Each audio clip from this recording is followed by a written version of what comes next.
दोस्तों आज हम बात करने वाले हैं लिक्विडिटी रेशो यानी तरलता अनुपात के बारे में। तो आइए दोस्तों ज़्यादा टाइम ना वेस्ट करते हुए शुरू करते हैं आज की हमारी वीडियो। आगे बढ़ने से पहले दोस्तों मैं आपको बता दूं, अब आप हमारे इंस्टाग्राम या फेसबुक पेज से भी जुड़ सकते हैं।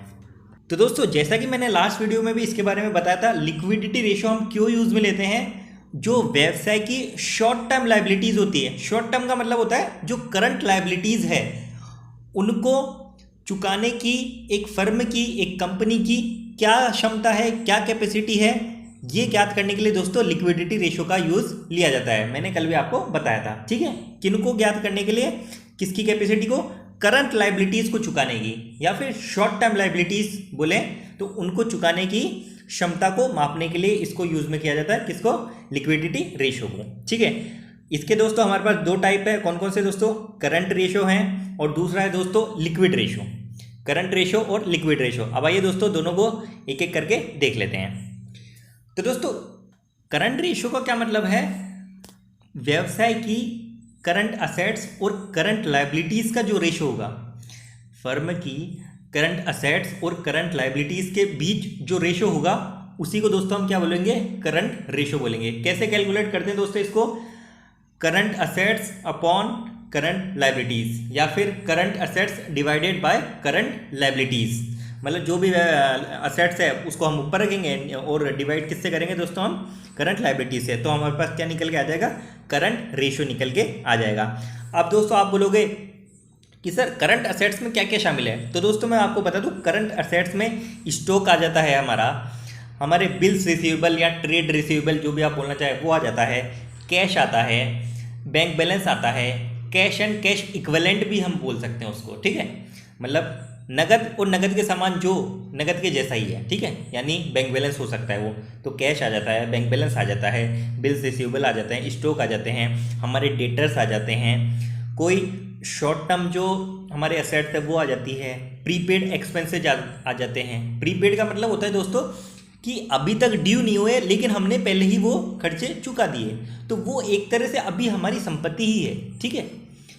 मतलब लायबिलिटी अभी तक बनी नहीं थी, कोई खर्चा था हमने पहले ही चुका दिया, तो वो क्या है? प्रीपेड एक्सपेंसेज है, तो वो भी हमारी करंट असेट्स होती है। इसके अलावा कोई एडवांस टैक्स, हमने टैक्स का एडवांस पेमेंट कर दिया, वो भी हमारी करंट असेट्स है। तो ये सारी चीज़ें दोस्तों किस में शामिल होती है? करंट असेट्स में। अब यदि दोस्तों बात की जाए करंट लाइबिलिटीज़ की, तो करंट लाइबिलिटीज़ में क्या क्या आ जाते हैं दोस्तों? शॉर्ट टर्म लोन्स, मतलब जो दोस्तों अल्प अवधि, कम अवधि वाले जो लोन हम लेते हैं बैंक से, जैसे बैंक ओवरड्राफ्ट हो सकता है, तो ये चीज़ किस में आती है दोस्तों? करंट लाइबिलिटीज़ में आती है। इसके अलावा दोस्तों बिल्स पेबल या फिर ट्रेड पेबल्स, जैसे बिल्स रिसीवेबल उसमें और बिल्स पेबल लाइबिलिटीज़ होती है, ठीक है। तो बिल्स पेबल्स आ सकते हैं। इसके अलावा दोस्तों क्रेडिटर्स आ सकते हैं, और भी कोई शॉर्ट टर्म हमारा लोन्स या बोरोविंग्स हो तो वो चीज़ आती है दोस्तों किसमें? करंट लाइबिलिटीज़ में। इसका दोस्तों हम एग्जांपल देखेंगे, लेकिन किसके बाद देखेंगे? पहले हम जान लेते हैं कि लिक्विड रेशो का क्या मतलब है, फिर दोनों का एक कंबाइंड एग्जांपल देख लेंगे। तो दोस्तों लिक्विड रेशो कैसे कैलकुलेट किया जाता है? लिक्विड रेशो वास्तव में व्यवसाय या फर्म की जो है एक्चुअल लिक्विडिटी यानी एक्चुअल तरलता बताता है, ठीक है। इसलिए इसको दोस्तों क्विक रेशो भी हम बोल सकते हैं। तो ये कैसे ज्ञात किया जाता है दोस्तों? Liquid assets divided by current liabilities, liquid assets divided by current liabilities. अच्छा, करंट रेशो में दोस्तों क्या था? करंट रेशो में ऊपर था current assets upon current liabilities. इसमें क्या है दोस्तों? लिक्विड एसेट्स है। लिक्विड को हम क्विक एसेट्स भी बोल सकते हैं, liquid assets upon current liabilities.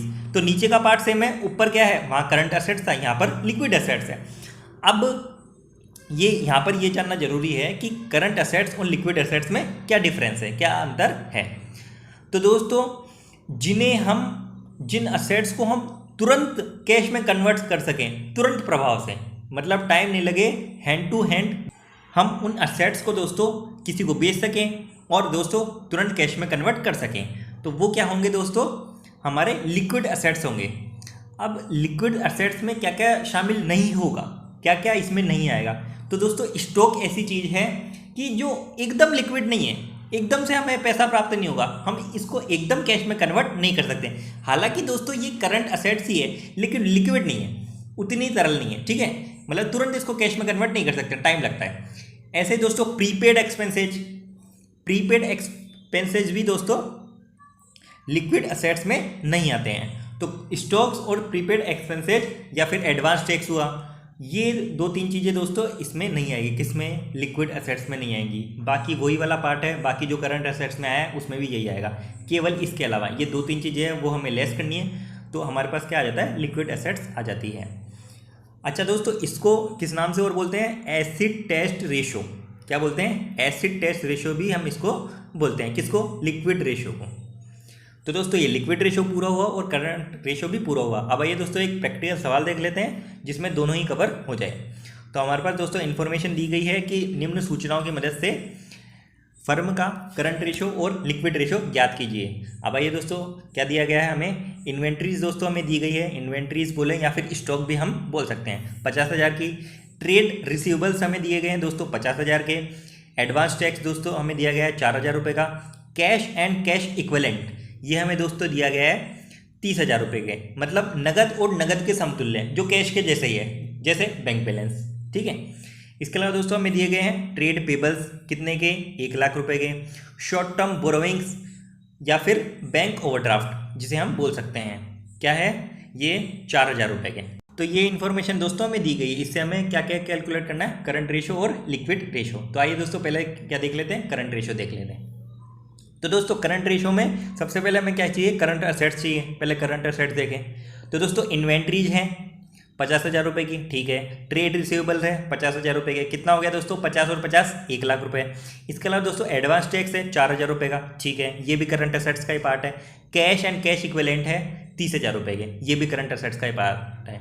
तो 50 और 50 1,00,000 रुपये, 1,00,000 और 30,000 1,30,000 और 4,000 जोड़ेंगे तो 1,34,000 रुपये के टोटल दोस्तों हमारे पास क्या है? करंट असेट्स है। अब यदि करंट लाइबिलिटीज़ की बात करें तो दोस्तों हमें दो ही चीज़ें दी गई हैं। ट्रेड पेबल्स कितने रुपए के? 1,00,000 रुपये के। शॉर्ट टर्म लोन्स या बोरोविंग्स है 4,000 रुपये की। तो कितना है? 1,04,000 रुपये की हमारे पास क्या है? करंट लाइबिलिटीज़ है।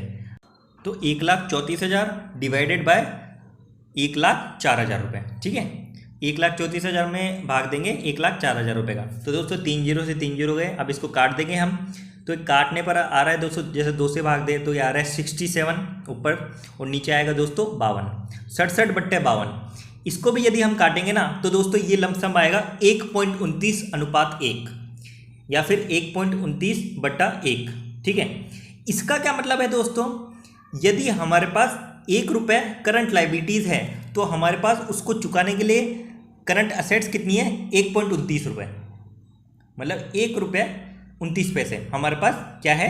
करंट असेट्स है। किसको चुकाने के लिए? 1 रुपये को चुकाने के लिए। इसका यह मतलब है 1.29:1 का क्या मतलब है? 1 रुपये हमारी लाइबिलिटी है और 1.29 रुपये जो है हमारे पास करंट असेट्स है उसको चुकाने के लिए। अब दोस्तों मैं आपको बता दूं कि इसके लिए आइडियल जो रेशो है क्या होना चाहिए? करंट रेशो के लिए आइडियल रेशो क्या होना चाहिए? 2:1। आदर्श रेशो जो माना गया है 2:1। ये बोले एक फर्म में करंट रेशो जो होना चाहिए वो कितना होना चाहिए? 2:1 होना चाहिए। कहने का मतलब ये है यदि आपके पास 1 रुपये की करंट लाइबिलिटीज़ है तो आपके पास करंट असेट्स कितनी होनी चाहिए? 2 रुपये की, मतलब डबल होनी चाहिए।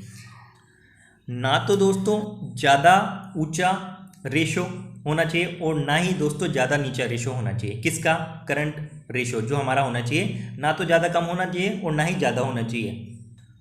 क्योंकि दोस्तों अगर कम होगा तो हम जो हमारी करंट लाइबिलिटीज़ है उनको नहीं चुका पाएंगे, और अगर दोस्तों ज़्यादा होगा तो ज़्यादा होने का दोस्तों मतलब ये है कि आपकी जो कंपनी, आपकी फर्म है, आपने करंट असेट्स में ज़्यादा इन्वेस्टमेंट कर रखा है जो कि कोई मतलब वाली नहीं है। मतलब उनसे आपको दोस्तों बड़े लाभ नहीं होंगे, छोटे छोटे लाभ हो सकते हैं आपको।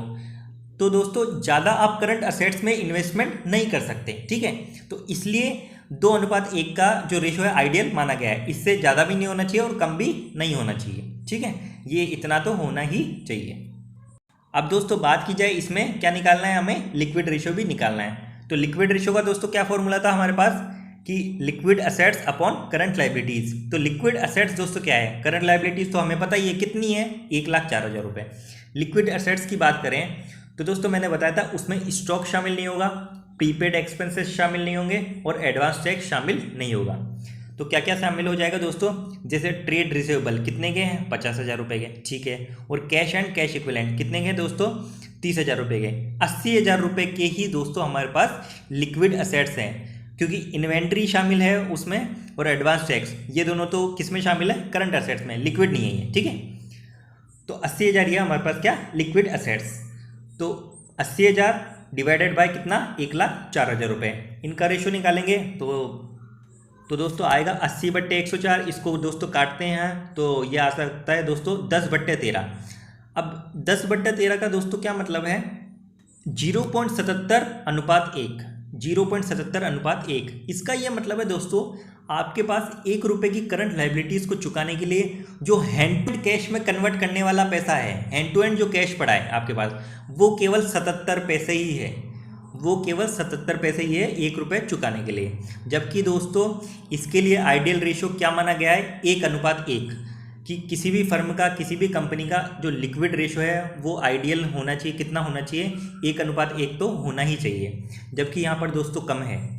पहले वाले सवाल में करंट रेशो भी दोस्तों इस कंपनी का कम है और दोस्तों लिक्विड रेशो भी कम है। तो इसको दोस्तों अपने थोड़ा करंट असेट्स में थोड़ा बहुत और इन्वेस्ट करना चाहिए कि अपने खर्चे तो चुका सके ना, इसलिए। तो इसी के साथ दोस्तों ये सवाल भी पूरा हुआ, हमने करंट रेशो भी देख लिया और लिक्विड रेशो भी देख लिया, ठीक है। करंट रेशो कितना होना चाहिए, 2:1, जबकि लिक्विड रेशो कितना होना चाहिए, 1:1 होना चाहिए, ठीक है। तो हम सजेशन दोस्तों दे सकते हैं इसके लिए कि ये जो फर्म है, फर्म अभी हम अपने जो अल्पकालीन या फिर शॉर्ट टर्म की जो लाइबिलिटीज़ है उनको चुकाने में पूरी तरह से सक्षम नहीं है, क्योंकि रेशो नहीं है उतना। आप यदि लिक्विड रेशो को देखते हो तो 1 रुपये के बदले दोस्तों आपके पास 77 पैसे ही है। करंट रेशो को देखते हो तो 1 रुपये के बदले आपके पास 1:29 पैसा ही है। तो पूरी तरह से सक्षम नहीं है इसको, इसलिए अपने थोड़े जो करंट असेट्स है उन पर थोड़ा इन्वेस्टमेंट करना चाहिए ताकि बराबर रेशो रहे। तो इसी के साथ दोस्तों ये आज का वीडियो भी पूरा हुआ और आज का टॉपिक भी ये कंप्लीट हुआ। कल दोस्तों हम बात करेंगे सॉल्वेंसी रेशो की। आज के वीडियो में दोस्तों कोई प्रॉब्लम हो, कोई सवाल को समझने में प्रॉब्लम हो तो आप कमेंट बॉक्स में लिख सकते हैं। तो आज के वीडियो में दोस्तों बस इतना ही। वीडियो यदि पसंद है तो वीडियो को लाइक करें, चैनल को सब्सक्राइब करें और शेयर भी करें। धन्यवाद।